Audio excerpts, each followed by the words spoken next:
ask them, why are you holding it like that? You're supposed to eat a taco the other way. No. Oh, hello. There's a wrong way to eat a taco. Someone needs help. I usually go bottom to top.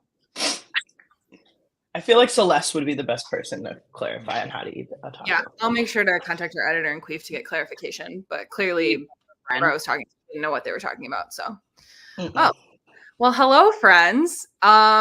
I'm not Sam, so welcome to ASScast.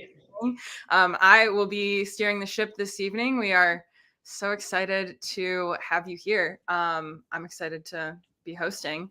Yeah, that's really all I got. I think we can dive right into some good old what's up our asses and get this music playing. Yeah. It's got a different vibe like when Sam's not here. That's not saying it's bad, but it's just right. A little different. It's like, who's this creepy dude that's ready to hit her? Right? We should have photoshopped Jack's face into it for today. I feel like missing Stoop is the bigger cavern, in tonight's activities. I feel like Sam, his player efficiency has been down. Like, whatever, it's fine. Roast him. I love that Sam lets us host, and every time he does, there's like at least a 2-minute where we just roast him, like a little segment where we just talk shit. Yeah. To be fair, we also talk shit to him directly, so it's not talking behind his back. No, he'll be honored that he had a segment dedicated to him. He'll be like, it's like I was there. Yeah, I think proxy, Sam is up our ass because he's not here. So. Yeah, I feel like every thing that you shit talk, I personally always like to lead with, I would say this if they were right here. 100%. It's important to know that you are able to talk shit, but also you're no bitch, and you would just say that right to their face. For sure. Well, obviously we have our gripes with Sam, but how is everyone doing this evening? Jack, we'll start with you. What's up your ass? How are you? Good to see you. I'm doing well generally. But I had something different planned for what's up my ass. I was gonna go see Madam Web today. That didn't pan out. But something else happened even more special. I posted yesterday, there was some dumbass sexist posted some fucking all the worst superhero movies have women in them, and it was like Madam Web, The Marvels, and like Birds of Prey, which is like whatever. Sexist dudes are gonna post sexist shit, whatever. But it's just like this is just ignoring all of the many male-centric superhero movies that are just ass. So I just under one of my followers quote tweeted, and then I replied with like a list of a bunch of bad ones, which I said Morbius, all the Fantastic Fours, Iron Man 2, The Incredible Hulk, Man of Steel, and Justice League, which I thought were pretty uncontroversially seen as like really bad movies. It turns out they're not, and now people are sharing some opinions. Not that many people are sharing opinions. And this one guy was like, oh, Iron Man 2 and Incredible Hulk shouldn't be in there. I was like, well, agree to disagree. And then this other guy says, let me see, what is it? They literally aren't as bad as people make them out to be. And then on another account, he adds me to a list called, I get this notification that says, Red added you to their list, negative IQ. And then I go to check out the list. It's 70 accounts. One follower. I'm the only follower right now. I followed it after I got added. But the list caption is idiots. Worst accounts on Twitter. Anti-art are way too stupid to understand it. And I mean, I love this. I love the idea of a man collecting everyone he disagrees with and putting them into a little corner where he can check out what they're up to every so often. Like, I was floored by that. I don't like how to be an ultimate hater. Yeah, seriously. I mean, that dude totally roasted you, but he's also efficient as fuck when he does it. I also like that, like, he got a separate account to do it, as if he had to be really discreet about it. Like, and I also feel like we might need to adopt this for like White Sox Twitter and some other stuff. Like, this concept has a lot of legs. I was thinking the same thing that KG just posted in the comments. Like, that's what an honor to be on a list. Jack, if you saw that, imagining your personality, I would have been like, let's fucking go. Like, listen, I'm pumped. I'm ecstatic to be here, and I'm ready to see what the future brings for the negative IQ list. I need to continue to feed like the hatred though. So like make sure you're tweeting something controversial every now and again. But yeah. Oh no, actually, I want to figure out exactly what this guy dislikes so that I can bait him into posting me more to the list. I want to become the top negative IQ account on Twitter. I mean, have you know that guy might be that account? He might be the most negative IQ on Twitter. But then you could call him. He has a really high IQ for coming up with this genius idea in the first place. It's also the fact that I'm being declared anti-art or too stupid for art because I declared that Iron Man 2 and Incredible Hulk are very bad movies is like I didn't know those movies had like shooters. Like I didn't know that like there were people prepared to die on that hill for those movies. But oh, dude, this is Andrew's like little niche thing. So I hear about this quite often, and it's very humorous. But like there are people who would take literal bullets for like Zack Snyder and all that stuff. The movie doesn't even have to be good. It's the fact that Zack Snyder wrote it and directed it, or maybe just directed it. But like, to your point, Jack, about what's up your ass is like a lot of the times the movies that have the female leads or like are female-based movies, they are automatically deemed bad. But then like just on principle, and I mean like Madam Web, I've heard isn't that great, but like people are just quick to dismiss it anyway because it's a female-led movie. But like Morbius is dog shit. Like we had to watch it. Andrew and I watched it because we did a podcast on it. And so we took one for the team and we watched it. It is probably one of the like genuinely worst movies I've ever seen, like in terms of quality and stuff. And like Andrew and I watch movies for very different reasons. I just watch movies to like be entertained. But like I got out of that movie and I was like, I'm never getting that like 90 minutes back or whatever it is. I'm so pissed. I will say Morbius is funny for me because it was my birthday when Morbius was in theaters, senior year, and I didn't have anything planned. And my friends were all like, "Oh, what do you want to do for your birthday?" And I was like, I really want to go see Morbius and see how bad it is. So I made 5 of my friends pay for tickets to go see Morbius, and we went. And at like 4 p.m, one of them skipped class for it. We went and watched Morbius in theaters, and it was. I mean, yeah, I feel like you really described it as well as like I did like when Jared Leto got the shit beat out of him.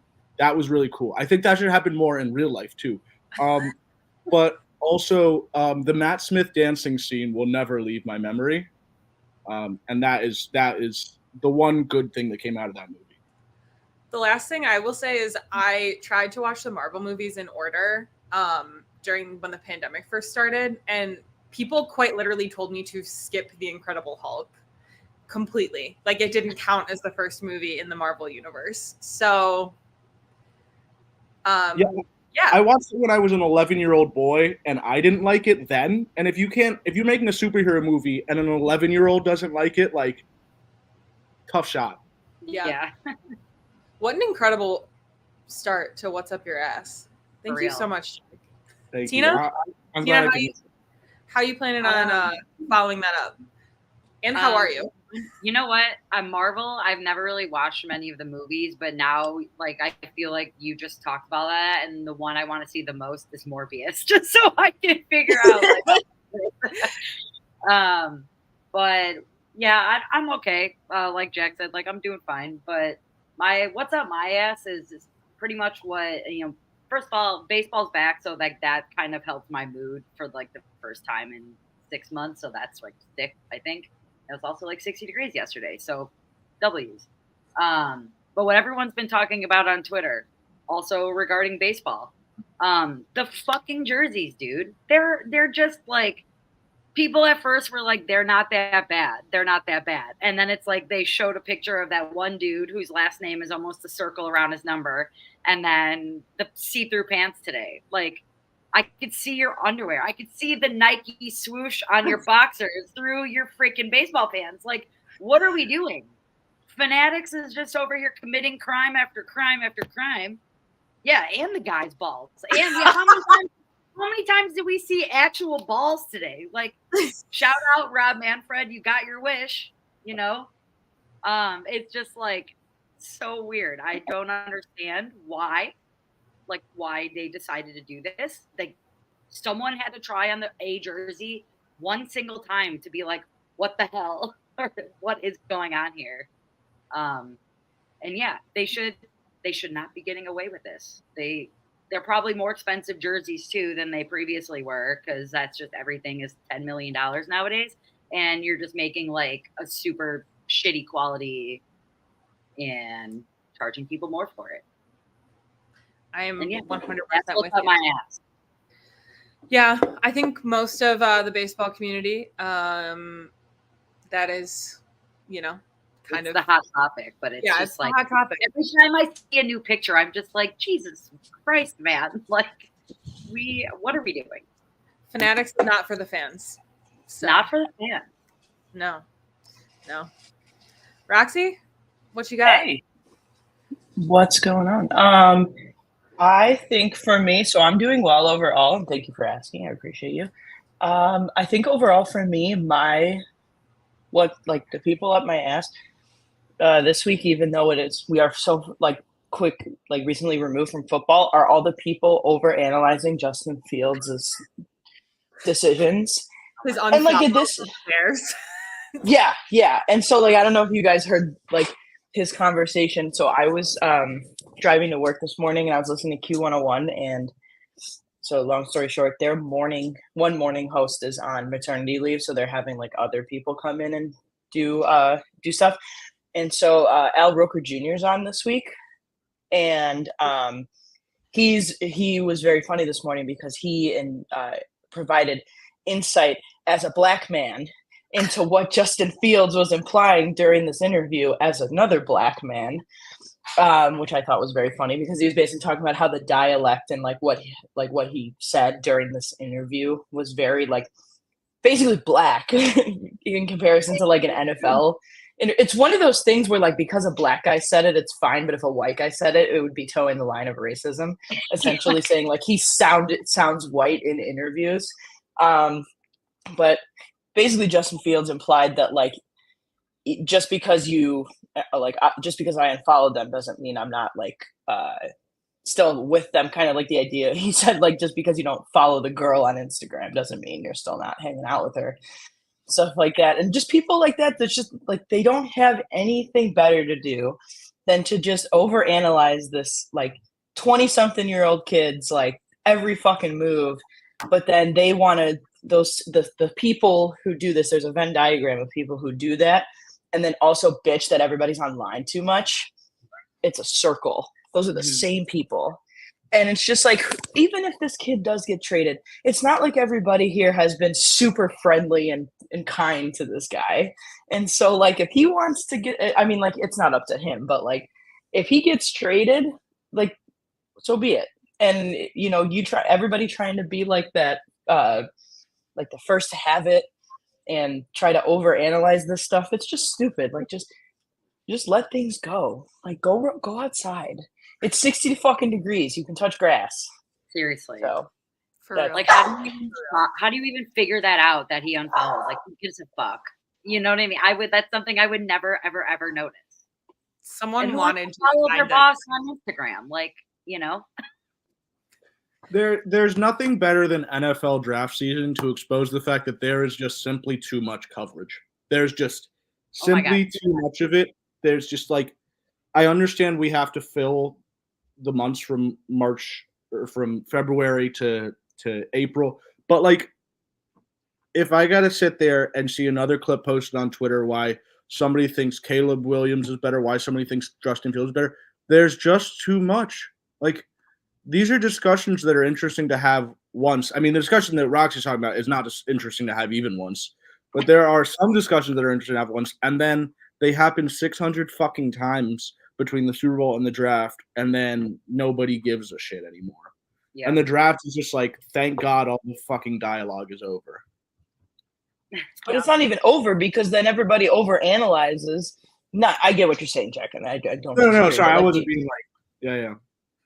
But then they'll be I have watched Bears football for 35 years from this divot in the couch. And now there's a divot in my phone screen because of how hard I'm pressing the keys, getting mad about who the Bears drafted, as if they're not like just they have no fucking idea. I only want to read it if you have the hot take that you guys should bring Mitch Trubisky back. That's the only scenario in which I will read you all. The only world we will live in. Oh, Listen, I saw I'm just saying FanDuel posted their QB rankings for 2024, and they had Justin Fields, Steelers quarterback, at number 20. So, things are going well over here. Interesting. I'm all for it. That would be a big plot twist if Trubisky I want Justin Fields to succeed wherever he goes, because Bears quarterbacks are literally just victims of being drafted high when they didn't ask to be. Not saying they can't be good, but like nobody in the world expected Mitch Trubisky to be drafted second overall. And then suddenly he just has to play at a second overall draft pick level. And like, that's pretty rude. That's pretty rude to not just be like, hey, do what you can. So yeah, that never should have happened.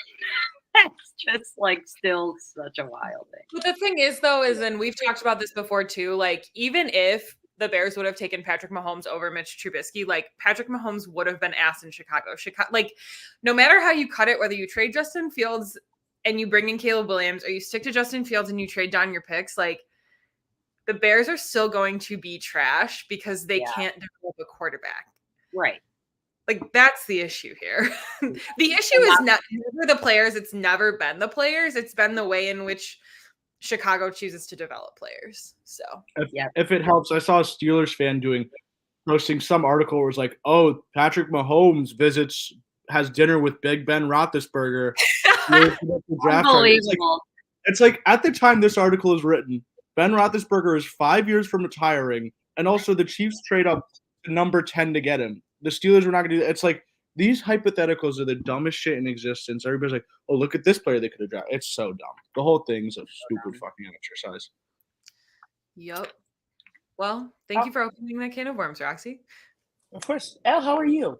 Yeah. I'm good. I've had a surprisingly decent week. We like that. Yeah. What's up my ass is going back to some baseball, and it kind of leads us into our first topic. So I'll start the segue. Jerry Reinsdorf, we all know he went to Springfield earlier this week. And then that article that got posted about basically like, if I don't get a new stadium, we can't compete in Chicago. So therefore, like basically pulling another what he did in 1990 or whenever the hell that was about he needs a new stadium so he can compete. I think that's the dumbest argument ever. Like, I don't know, maybe if you invested in your players and getting actual talent here and paying them adequately as compared to the rest of the league, like maybe then you'd compete. I don't think it's the stadium.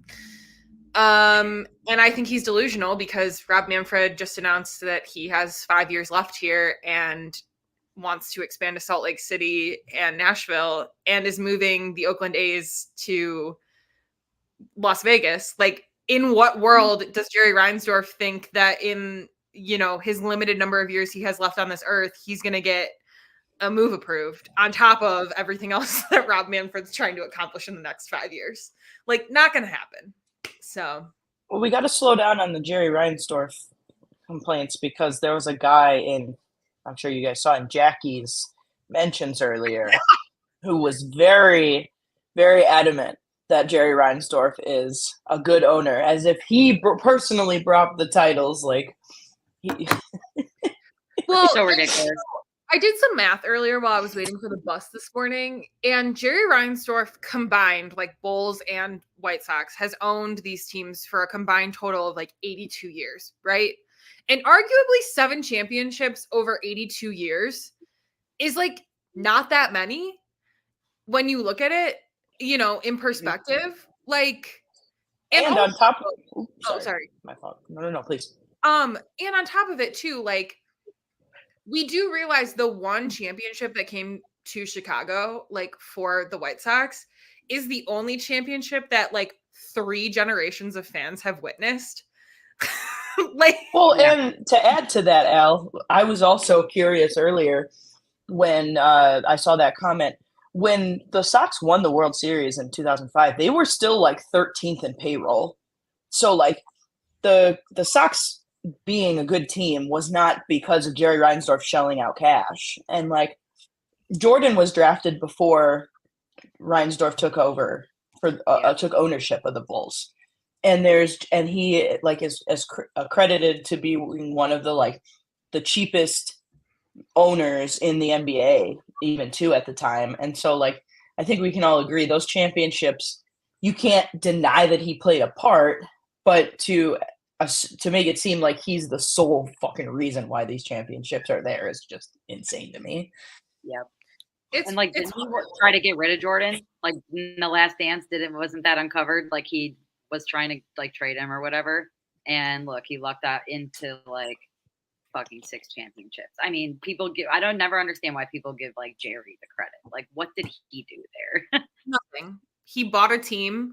He bought 2 teams super cheap in the 80s. Mm-hmm. Like, and now they're worth multiple billions of dollars. And now he has the balls to go to Springfield and ask Daddy Pritzker to give him $1 billion because he can't bankroll that himself, apparently. So, yeah, perfect segue into our first topics, which, even though we're mad at Sam for not being here tonight, shout out to him for making these topics. I won't take credit for them. So yeah, let's roll into it, which is, what did Jerry Reinsdorf actually go to Springfield for this week? Wrong answers only. Who wants to kick this off? So, I think 2 things.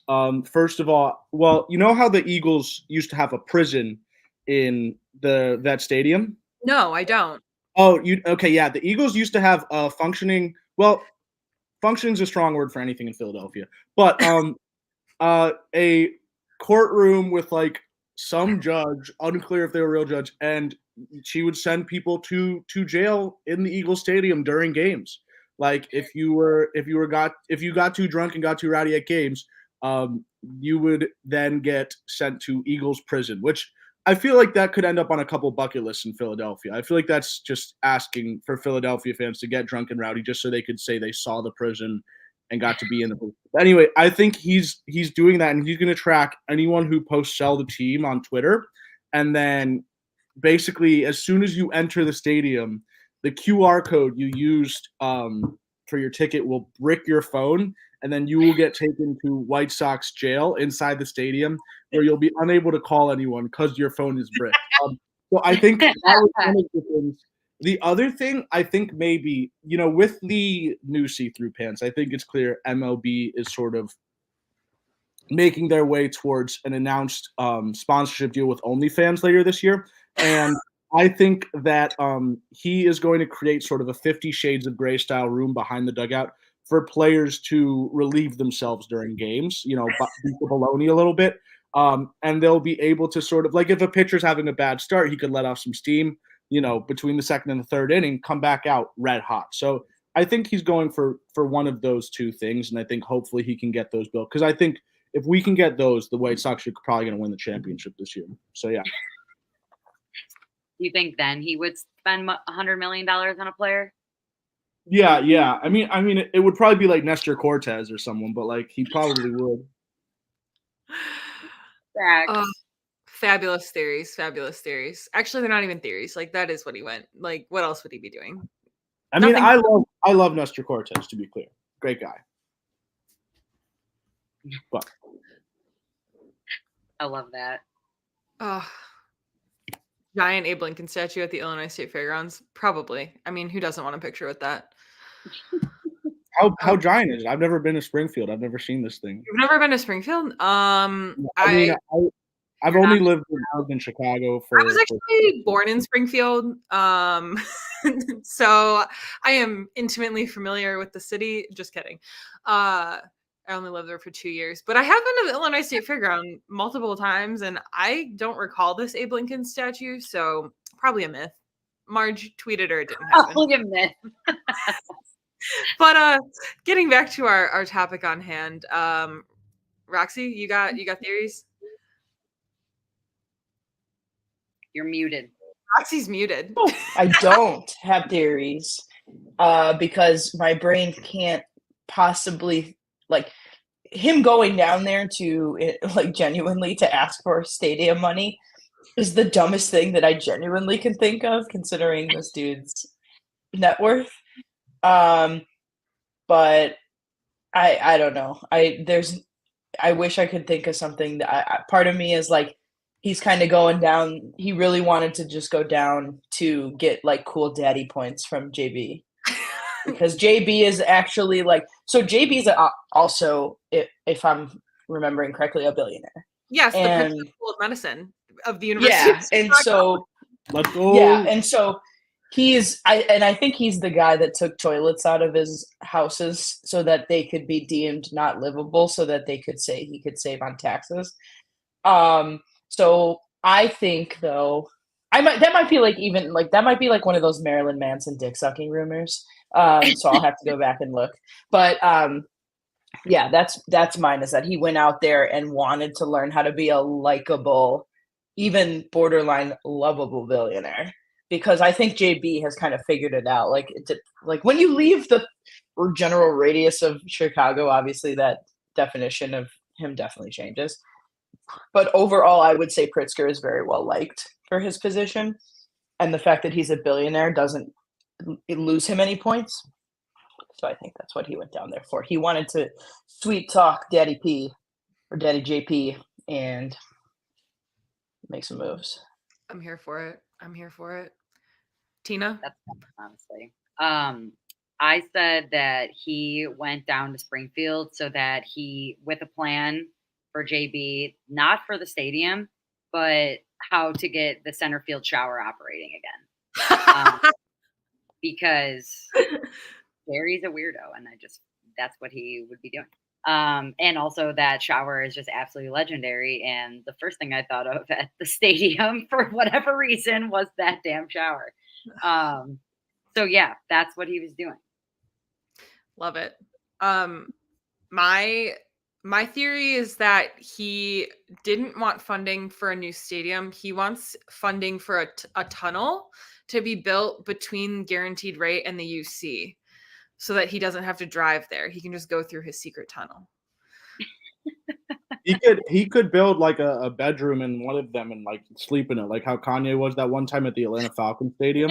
Yes, exactly. Just imagine Jerry wandering around the United Center in like June, just like looking out mournfully. Well, that's why he wants the shower to be fixed at Guaranteed Rate Field, so he can take the tunnel to the shower and freshen up. You know. Exactly. Speaking of tunnels, have you guys seen that TikTok of the woman who's like building out a tunnel underneath her home? Oh, I'm pretty. You know, that was in Northern Virginia. That was like 20 minutes from where I live. Really? Yeah, that okay. The first like 2 weeks of the year were weird because that happened, and then you remember the house that blew up? That was 10 minutes from where I live. What? I drive out that area to go see my grandma in the assisted living home season. Like these are both. Northern Virginia had a weird start to the year in general. You know, very on track for Virginia. Hey, we're just doing our thing. And also, oh, sorry. I just have to say, Marge did post the picture of the giant Abraham Lincoln statue, and there is no way I would have ever guessed how giant it was. This thing is fucking massive. Something. What's up? Can you like flash it to the screen? I don't know. I'll do it. Okay. Yeah, I'll do it. Oh my God. So like obviously. Here we'll both. That's Marge. Oh my God! Yeah, up to the boot. I see Marge in there. Like that's hilarious. Why was there such a large Abe Lincoln statue? Because also very important. He's vax protected. Oh my God. I like the idea of building a statue of Lincoln and saying we're not going to include either the hat or the beard, the two things that he is known for. You know, besides the other things, but you know, it is awesome. What it is. It's almost downstate Illinois is very known for it's just like putting large things into open fields because like I don't know if you guys have ever driven down to like just like Southern Illinois, like past obviously Central, just like all the way down. In Effingham, Illinois, there is one of the largest crosses in the entire country. There's like out of the top, it's weird, like out of the top 20 of the, like you can see this thing for like miles before you I get know to it. exactly what one you're talking Yeah. about. And like there's a list somebody compiled of like the largest crosses like in the United States. And I think out of the top 20, like 17 of them are in Texas. And then there's this one. Nobody is shocked. That's like how like 7 of the 10 largest stadiums in the world are just SEC college football stadiums or whatever the number is. All right. These are some solid ideas we had. Yeah, truly they are. I'm very impressed. Because clearly we're all smarter than Jerry Reinsdorf. But moving on to our next topic, this is a would you rather question. So what would you rather watch uninterrupted for 8 hours, NASCAR or tennis? Easily tennis. Yeah. Easily. So tennis for, well, I think, and Stoop's gonna get mad, I think NASCAR's fucking stupid. The idea of just cars just going woo, and I've learned that there's a lot of technique to it because I've made the mistake of saying there wasn't, and oh boy. But tennis has this like almost kind of like zen to it after a while, especially when the announcers are just kind of like letting play happen, or they're just like really whispering. They'll just be like, and so you just kind of like really hone in on it. Yeah, definitely some ASMR for sure. And then especially when they've gotten into when there's like the battles and they're just back and forth, like that shit's entertaining as shit. What are your thoughts on the grunting? It is a bit much. No. So that's actually then like almost a better would you rather. Would you rather listen to 8 hours of grunting during tennis or squeaking shoes during basketball games? Neither. Oh my god! Wow, that's a tough one. Give me the grunt cut. give me the Wimbledon grunt cut. Just Wimbledon grunt highlights for 8 hours. We're not even. Yeah. Actually Oh yeah. No kind of. Don't even show the video of it. Just a black screen. Jack, are you also team tennis, or are you? I am team. If you tried to, I'm team neither. Like if you told me either of these sports was going to be shown for free on the inside of my eyelids, I would take my eyes open. I would not want to watch either of these. I'm with Baloney on that. Tennis, just too much grunting. It's over the top. I'm sick. Like just hit the ball. You know what are we doing? Just hit the ball. And then NASCAR, like. I don't know. It doesn't move me really. So, and I'm kind of throwing stones from a glass house here because I watch golf, but like I can fall asleep during golf pretty easy. So like I'll watch like the first 2 hours and like fall asleep for a couple, and then I'll wake up and it's like near the end and the exciting part's happening. I'm like, all right, cool, good day of watching golf. But like tennis, NASCAR, neither of these really does anything for me. So I'm pretty much out on both of these. I feel that. I do enjoy tennis, but watching it for 8 hours uninterrupted sounds like a lot for all the reasons that you guys already listed. But yeah, I would still choose tennis. Sorry to Scoop whenever he sees this. I will say too, though. I've been to a NASCAR race. Oh, sorry, Roxy. No. Go ahead. I keep doing that. I apologize. One time for free, like my clients at my first job gave us like a box, and so we just had like free food and alcohol, and it happened to like thunderstorm, so it was like 4 hours longer than it needed to be, so everybody was wasted by the time they actually started, and like a tornado almost hit them at the Joliet Speedway. It was like a whole thing. So that was my one NASCAR experience. So like I guess that's honestly more exciting than tennis as a whole, but like yeah, it's not usually like that. So I would still say, but I'm with Jack. I want to do either. Yeah. I don't do that for 8 hours.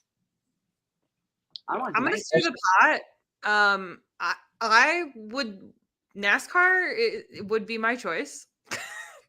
I also though like grew like my dad was super into NASCAR when I was younger, and so I watched a lot of NASCAR growing up. And like Tina mentioned, the Joliet Speedway is like 15 minutes from where I grew up. My dad literally works down the street from there, so like we used to go like pre-race. All of the like car teams like set up these trailers with like merch and stuff, and like different activities are going on like during race week.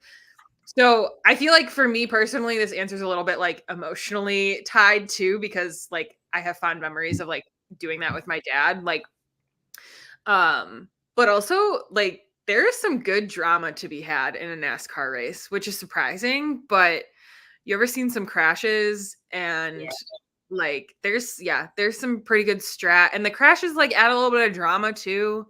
You know, I don't know. I did like when I was a kid, like every morning before school, I'd get up and watch SportsCenter. And when there would be a NASCAR race the day before, they would just show the cut of all the crashes and then the guy winning. That was a great way to consume a NASCAR race. That's a really solid way to consume that product. I will also about show me all the fights and then show me like the last game-winning goal. That's all I care about.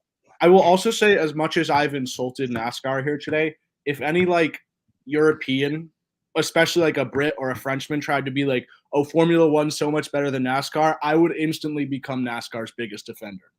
Like if a European came after NASCAR, I would be like, no, man, NASCAR is the best. You just got to watch the Daytona 500. Like, just watch it, man. It's great. And then best case scenario, they actually sit down and watch like 6 hours of NASCAR. So it works out for me. Supposedly, they've changed like the format of NASCAR. So like growing up, it was like 400 laps, like straight, right? Like, you know, and like I think the way they've started doing it is it's in like phases. And so you get like points for like winning each phase, and then like where you end the first phase is where you start like the next one. I don't know. I obviously like haven't paid much attention. Maybe next episode when Stupid's back, he can go into more detail. But they've like tried to change it. I don't. Also, like imagine being a 10-year-old and like observing a bunch of like NASCAR fans. Like that is also just prime television to be witnessing in person. I'll let your imaginations run wild, but just a lot of drunk people doing wild really shit. Quick, I do think it's worth mentioning, unrelated to Ass, is that Marquis poached Christopher Kamka from NBC Sports. Yeah, so he's no longer the associate producer for the White Sox broadcast. So like all those cool stats that like Benetti and Stone are R.I.P. Benetti are using, like Kamka's pulling all those up, and he just got poached over to the Cubs. What assholes! What if this like destroys Sox math and they just end up having really simplistic questions over and over again? Like they're like Yasmani Grandal's jersey number multiplied by 2, and then that's. See, I would like Sox math, and we can't get off topic, but I'm very good at that. I would like every Sox math question to just be a different way to get to 69. I feel like they should make every Sox math question a different way to get to 2005. Incredible. Amazing.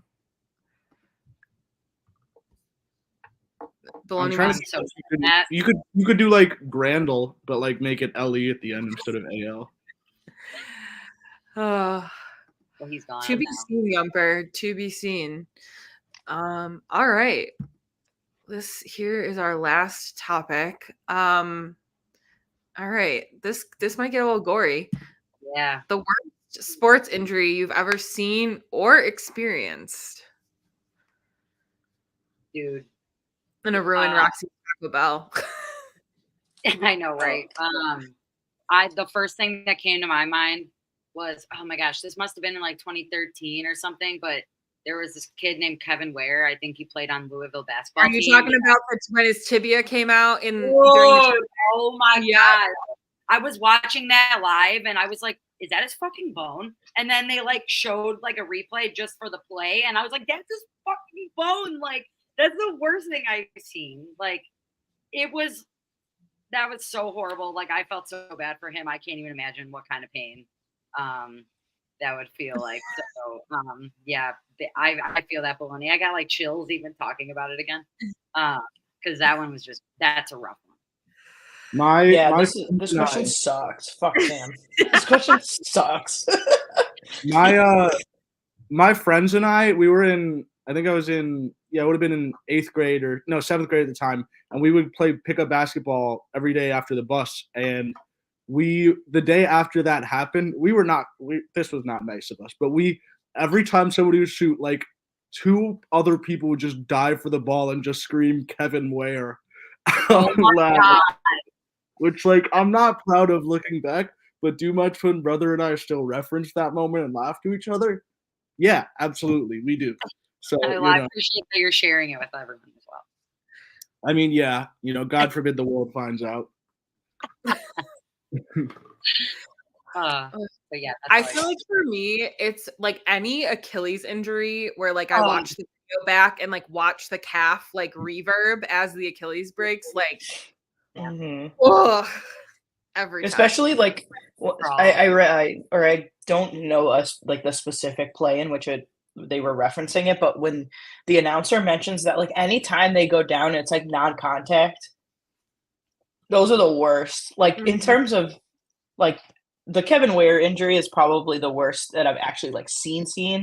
Because I'm with Baloney. I'm definitely a baby back bitch, and I can't do gore. I haven't watched any of the Saw movies or anything like that. I just can't. But those non-contact ones are brutal. Oh, I know. I don't know why we have such a serious question on this show. Like, what is this? I know. A little silly goofy. Jack, what you got? Like to put a little silly goofy. So I would have to say the Gordon Hayward foot or ankle injury. I don't know if you've ever seen this, but his leg was basically going this way, and then his foot was turned like that. And I say that also because I've experienced that injury. I was doing lifeguard in service at camp one year, and I was jumping, and then I realized very heroically that we were simulating a spinal injury, and you're not supposed to jump into the water on those. You don't want to disturb the body. So I tried to stop myself from jumping. I was too far into the heroic jump to stop, and so I landed with all of my body on my left foot and then fell into the water. And I broke all 3 bones in my ankle, and my foot was like my leg was here, and then my foot was like here. So it was just like pointed straight out to the left instead of upwards when I was lying down. And then I got to the hospital, and they were taking my blood pressure, and the lady went, "Your blood pressure is a little high." And then I went, "Yeah, I'm a little stressed right now." And then, but I was a medical miracle because my foot fell back into place, and the nurse said she'd never seen that before. So it was very, very exciting. So yeah. And then I went back to camp that same night and I had to go get painkillers from the pharmacy, which was in a Walmart, which I didn't know Walmart did pharmacies up until that point. So I had my painkillers, and these were like, medical painkillers. And then they let me supervise children while I was on those. And there was a picture of me in the camp slideshow on painkillers, supervising children. Although there is a really nice solo shot. I'll send it to the group later if I can find it. But yeah, absolutely incredible. Yeah, I got picked up, and my dad drove down to camp and drove me home the next day because I had to get surgery. Obviously. That's insane. Yeah. Well, we're glad you're still here with us. Tina keeps going out off her camera because she's throwing up. Thought of this. My screen keeps randomly going black. I don't know what's happening. But hopefully Tina stays with us for the next 15 minutes while we finish our last couple of things. Now that we're done with the serious stuff, we can move into the silly goofies of favorite tweets of the week. Thank you all for sharing your lovely tweets. We're gonna start with Roxy's tweet of the week. Oh my God. I can't even take credit for this one. Under my nose, I was so ready to say. Well, I feel like I can't obviously take credit for this because Stoop was the one who put it in the chat, and so like if the voting happens and I win, like this is to me a Stoop win because like he's the one that found it. I just took advantage of someone else's hard work. So you are up in his corner, so it makes sense thematically. That's true. Stoop is usually up in there. This is That's a great tweet. I love the whole like my pussy in bio, that whole thing. Yeah. Like I think it's great. Isn't it great how Elon got rid of all the bots? Yeah, I know.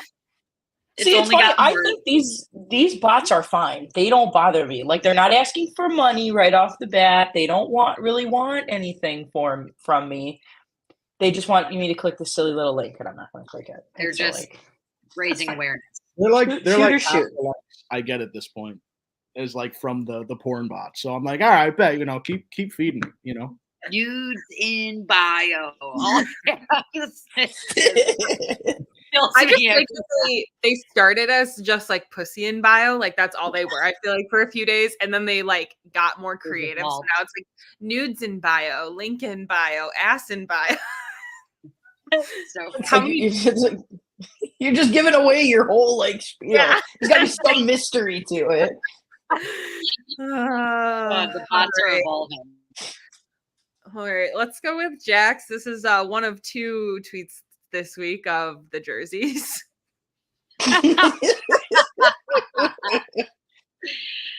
That one had me rolling. And I have to say, like the new jerseys, when they first came out, I was in the camp of people who were like, okay, like it's kind of rough, but it's not that bad if you don't look too closely. I was fucking wrong. I was completely wrong. I'll say that now. I didn't die on that hill, thank God, but I was fucking wrong. I can't believe that they put these out. I know. Like, I think too. Yeah. Celeste texted today and said something along the lines of, I have like secondhand like sensory issues. And I was like, yes, they do. Yeah. Like I do. Like, they look so uncomfortable. Like they're not only ugly, they just look really uncomfortable. Like the material cannot be comfortable to play in. Yeah, no. I would slide like once or twice and have a freaking hole in my ass. Like, do you know what I mean? I just feel like those are like so thin. Well, I was also going to mention you can't like trust any fart in those. Like not even a little bit. Like there's no safety net.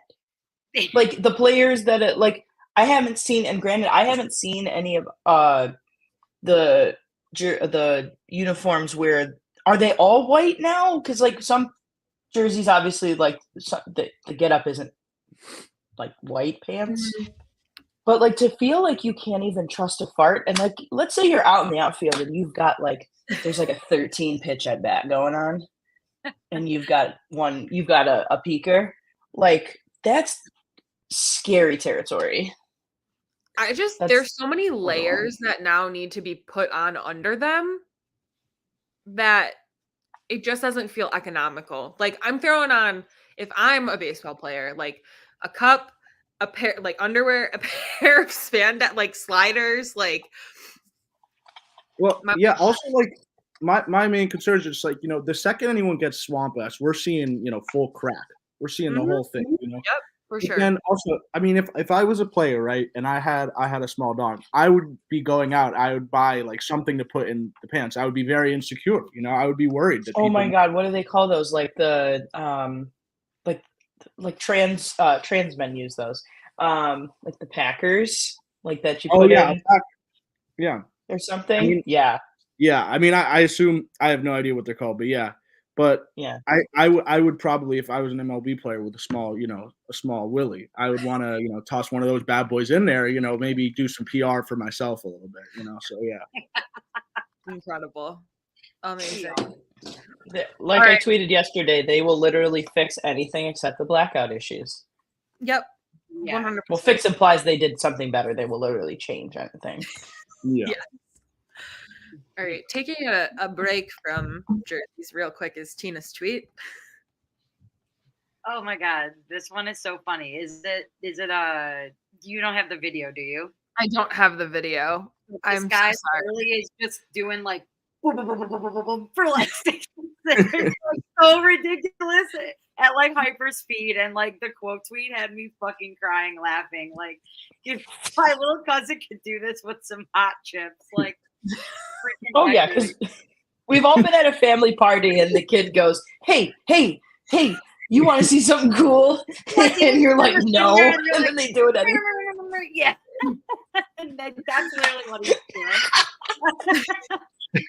doing. Let's not lose sight of the username. Also, Grip Bayless is fantastic. Grip Bayless is fantastic. But yeah, thank you, Al, for selecting for me. I sent her 3, and this is what we ended up with. So yeah, nice. All right, and last but not least, here is mine. Speaking of Rob fixing things, you did it, Rob. You did it. More balls in play, baby. Shout out to Janice for tweeting earlier about how BABIP is going to become non-existent because of all the balls that are going to be in play this season. Absolutely incredible. They are just, every time I see them, it's just, they're preposterously see-through.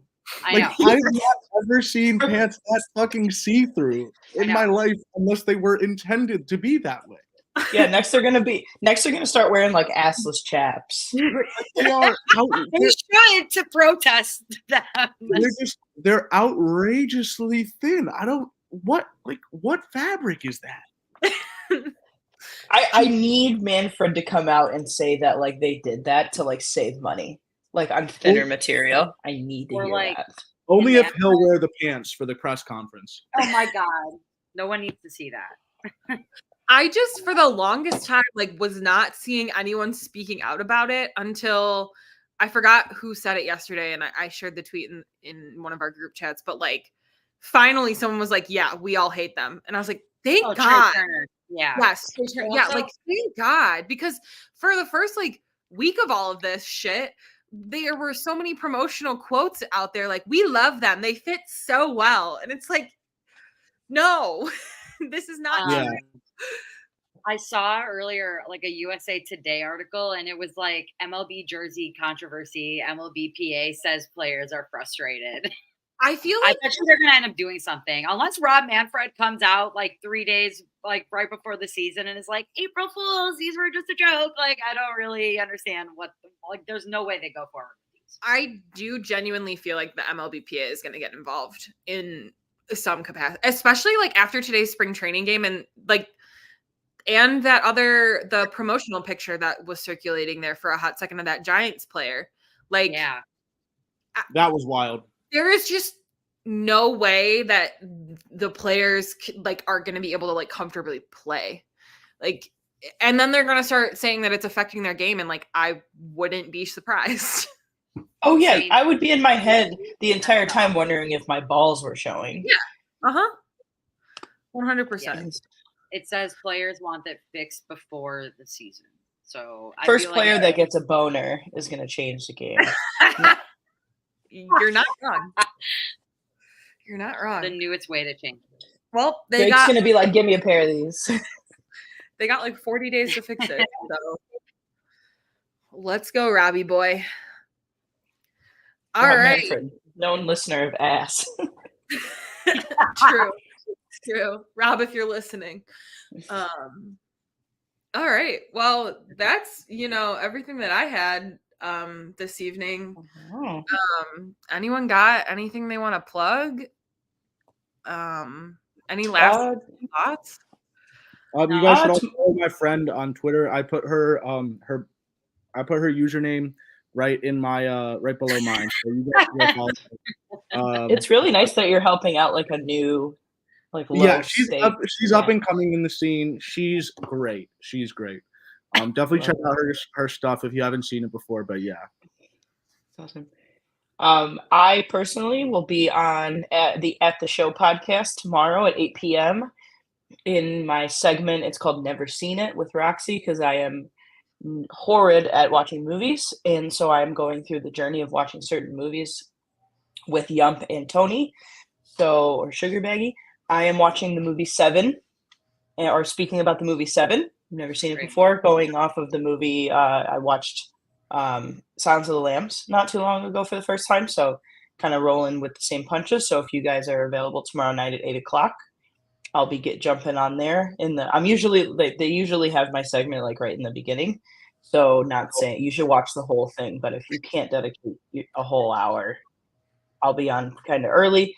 And then also for like the 6 people listening, I personally want to give a shout out to Steve McMichael for he was in the hospital, had I believe it was MRSA, and is coming out being released, which I think is fantastic. He's pushing hard to make it to Canton in August. I think we're all on the boat of wanting that for him as well. Obviously, no one wants him to perish, but like you get it. So it was just good news to see that I think he got sent to the emergency room like last week today. So to hear that he is turning around is fantastic. So we're all rooting for him, and I appreciate that. It's wild because I keep hearing about like he's at my like local hospital, like he has been at like Silver Cross, and I'm like, that is like where I would go if I needed, like if I still lived at home. So I'm like, that's crazy. But cool. I'm glad that he. Hopefully that means he's in good hands. I will say Mongo is a great nickname. I will say Mongo is a solid. The art of the nickname is somewhat. It's not what it used to be, and that's one of the old ones that doesn't really make sense, but it sounds cool, and so. Like, what is a Mongo? I don't fucking know. Nobody knows, but it sounds cool. So fuck yeah. You Mongo, I Mongo, we Mongo. Me Mongo. I was just about to say that. Good thing all of our brains operate the same immature way. Yeah. They have him in a lot of the old from the mid-2000s, the NFL films top 10s that they used to make.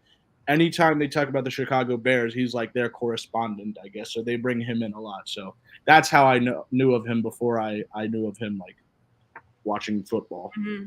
Yeah. Cool. Tina and I are getting ready for Sox season with Southside Sox. So if you're not already, get ready. Take a peek. It's going to be awful. I have one more thing. Okay. Let me pull this up. Sorry. Nope. You're unprepared. That's fine. Oh yeah. Okay. The Wizards are playing the Nuggets in 2 minutes. Okay. And the Nuggets were given the pregame odds of -1200, which, fun fact, is the highest odds I've ever seen a team been given. So that's very exciting for the Washington Wizards. But tonight, Jokic has never had a triple-double against us, and we're the only team in the league. So we're hoping to hold that down tonight for Wiz Nation. So good luck. Like 50 points. Yeah. Well, the reason he doesn't get triple doubles against us is because he doesn't need to play after there's 10 minutes left in the fourth quarter. Yes, of course. So he leaves the game at that point and doesn't come back in to get like his 10th rebound or whatever. So really quick, thanks to Google. Steve McMichael is called Mongo because there's a character in the movie Blazing Saddles who was very strong and knocked out a horse with one punch. And that's where he got it from. That's crazy. Thanks, Google. One punch. That's wow. fair. Love Google. All right, folks. Jack. It's the luscious flow, Jack. No. I get it. I get it. Roxy, Tina, thank you for joining us tonight. Thank you for letting me step in as your gracious host. Sam should be back next week. I won't speak 100% to that, but I'll speak to 95% surety of that. Thank you all for joining us, and we love you, I guess. That's not something Sam would say, but best ASScast ever. Bye. Oh no. Out of the